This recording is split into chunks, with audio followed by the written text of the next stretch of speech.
in 2016? I'll be honest, I didn't vote that year. And I would say that because I felt like my vote didn't count. I came up through these streets, now who's running the show? Me, ha, he, yeah. We topping the bill now, stacking the bills now. Came up through these streets, now who's running the show? Me, ha, he, yeah. We topping the bill now. All right, I'm Dan Jones with another edition, another installment of Be Woke Vote, trying to save America, trying to save the earth from imminent destruction. But part of what I'm trying to figure out is this next generation coming on the scene.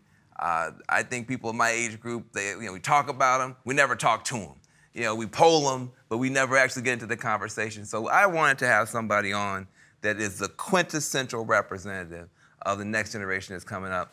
We have in the house YouTube sensation, web celeb extraordinaire, the future of comedy, HaHa Davis in the house, right here on the podcast. We're in the building. Man, I'm so excited to have you here, bro.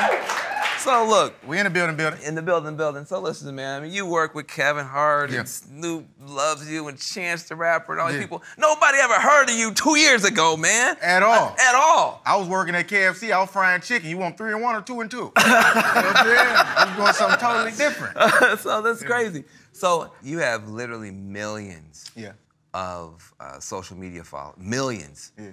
I mean, I got a couple 100,000. I mean, I've been doing this for 30 years. I'm not saying I'm jealous or envious or angry, but, Just a little puzzle. I've just mentioned you to my therapist a few times. Look, what does the older generation, especially like politicians and people who are trying to get at the young people, what is going to actually break through to help young people get more excited about issues and making a difference? I think it's more just relating to us, though, you know what I'm saying? I think what I do with comedy, I relate to the people, the younger generation, and really getting out there and allowing people to see you and letting them know that you're still human.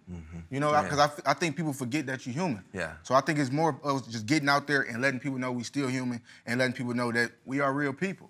Listen, did you ever think, when you first started putting up the videos, that it was gonna lead to all this, or did you already kind of know in your heart? You could be honest now. I didn't know it would lead to all this, but I knew it would lead somewhere. Why?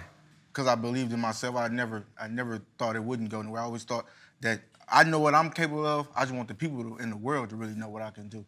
Yeah. And it was social media gave so many of us a voice that didn't have a voice. It's unbelievable because like I said, in 2013, I was frying chicken. Yeah, so to be here now, I don't go to fried chicken. I go get me some chicken now. You know what I'm saying? So it's different, like, to be where I'm at now. You have also, you're not just, doing the video and stuff like that. You got Chance the Rapper is in your camp, or you're in his camp. And Chance is somebody, he's always been independent. Definitely. He's always been spiritual. He's always had some political, kind of thing going on. What's your relationship with Chance, and how? And are you rubbing off on him? Is he rubbing off on you? How does that whole thing work? Yeah, Chance hit me up in a DM, and he was like, "I'm a big fan," and it blew my mind. I'm telling you, it really blew my mind. I was puzzled. I said, "Hold on, this ain't the real Chance." I had to check his page, and it really was him. And then I hit him back, and then right after I hit him back, he said, "Man, I want to meet you." He flew me out to Atlanta, literally 10 hours after that. The whole weekend we was together. We became real close friends, like brothers. That's and ever awesome. since then, me and Chance been close. That's good. What do you get out of that relationship, and what does he get out of it? I think for me, I get out of watching somebody. For me, I always said Chance the Rapper was the Michael Jackson of rap to me. He one of the greatest I ever seen, go in the studio and do what it is that he do. I watched him do a whole verse in literally 3 to 4 minutes. It blew my mind. So, to see the way he moved, his work ethic, I try to apply it to my everyday life, too. Well, part of the thing is, you are an influencer in a serious way. Yeah. With people that other people can't get to. Right. And we're in a situation where, there's a lot that's happening in society that's not good, that's not positive. Some of it's dangerous, some of it's scary. And you have an opportunity with your following to actually impact how they think about stuff. How do you think about, say, Donald Trump and what's going on in politics and stuff like that? I mean, how does that land in your world when you think about Trump? I know you wish you had voted against him. But as you think about now the things that are going on, are you bothered? Does this stuff worry you? I mean, how do you think about it? It definitely worried me. I think this is the most divided we ever been as a people since I've been alive. I just think we so far apart from each other right now. So it is kind of scary at the same time. You know what I'm saying? So I'm trying to figure out, how can we, bring it back together? Because we stronger together than apart. just to challenge you a little bit, because I mean, you got Coca-Cola and Nike trying to figure out how to do stuff that with gazillion-dollar budgets and haven't figured out what you know how to do.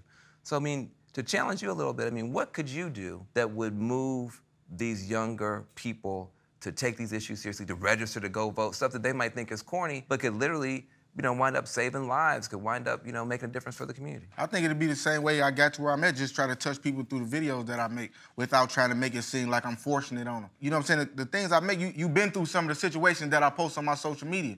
So I think it'd be cool for me to go on there and make a video about going out and voting, but not trying to force it on the people at the same time. Just make it, have Pop do it. You know what I'm saying? Your character. You know what I'm saying? Do it through my characters. I think that'd be a great way of trying to get to the people, because I influence over almost 4 million people. Yeah, so nice. by me going on there and making a video and trying to tell them, like, going out and vote is important, I think I'd be able to touch them through that way. Well, hey, listen, I just give you a round of applause for just that. That would be an amazing thing. A lot of people don't know that you actually are also an athlete. That you have that whole background, and actually you left behind the athletics to do this. Yeah, definitely. A lot of athletes are speaking out. I mean, the LeBron James of the world, Colin Kaepernick of the world. What do you think about a Colin Kaepernick? I mean, how do you as an athlete look at a Colin and the stand he's taking? I mean, can you blame a man for believing in something? If you don't believe in anything, you will fall for anything. That's right. So that's why, you know what I'm saying, I accept what he Good. No, I love it.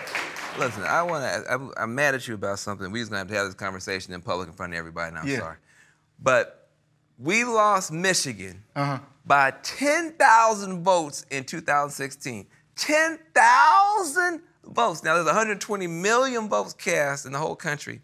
We lost Michigan by 10,000. There was 100,000 people in Detroit alone, Wayne County alone, who had voted in 2008, voted in 2012, and didn't even come vote. That's black people in Detroit who didn't even come to vote. Did you vote in 2016? I'll be honest, I didn't vote that year. And I would say that because I felt like my vote didn't count. Why? Because, I don't know, I really think then, when Obama was in office to now, I think us black people thought our vote meant more then than it did now. I think we got careless with it. Got careless. We got careless with it. Yeah. When Obama got out of office, we got real careless with it. We didn't care as much no more. Yeah. I went to Michigan, I went to Detroit after the election. And a lot of African Americans, first of all, they kept hearing, well, Trump can't possibly win. Right. Hillary's gonna win anyway. That's what it was. And so people were like, it's cold. I gotta stand outside. I gotta get child care. People just said, I'm just not gonna do it. And also the Hillary Clinton campaign didn't put as much money into the grassroots as Obama. Of course, Obama put so much love in the grassroots. But now how do you look at it? I mean, so you voted 2012 for Obama. You sat it out 2016. Do you now wish that you had voted in 2016? I do, I honestly do. Why? In 2016, when you at home, you like, ain't no way Trump finna win. You at home, you got your feet up, and then you look, hold on, he won, he did what? You know what I'm saying? So it was different. So now we know that our vote really does count. So when it's time to vote again, I will be out there at the polls. That's good. Well, I'm glad to hear that. Well, listen, I believe in you, and I believe in your generation. I appreciate that. I mean, part of the thing is that there's so many things that have gone wrong. We're talking about police brutality, where they're talking about the need for criminal justice. I mean, a lot of your jokes about jail and that type of situation. But we can do something about how many of our people are in prison by voting. Yeah, definitely. We could do something about, even the police who get away with so much in the neighborhood. Part of it is because the district attorney that could put a bad cop in jail knows that if he or she tries to do that, they might get voted out of office, because they don't know if the young people that they would be protecting would even register to vote. You start registering, if your fans and your followers start registering to vote, that's gonna give some of these politicians some courage to do stuff that they haven't done.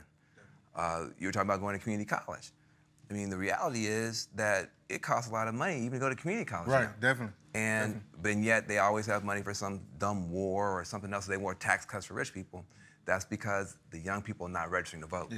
They start seeing young people register to vote, then all of a sudden to move in a direction to help make college cheaper becomes politically smart. Right. So, I believe that you guys have the ability, once it becomes cool to somebody like you said, you got 4 million people that will, for free, spread your message while the politicians got to pay millions of dollars to spread it. Definitely. And so I just appreciate you being willing to be a part of this movement. And having said that, as we go to our close, what is your last message to your fans and followers? Get out there and vote, vote. Don't just vote, vote, vote. Yeah, vote, vote. I love it. Definitely. All right. Thank you very much for being here.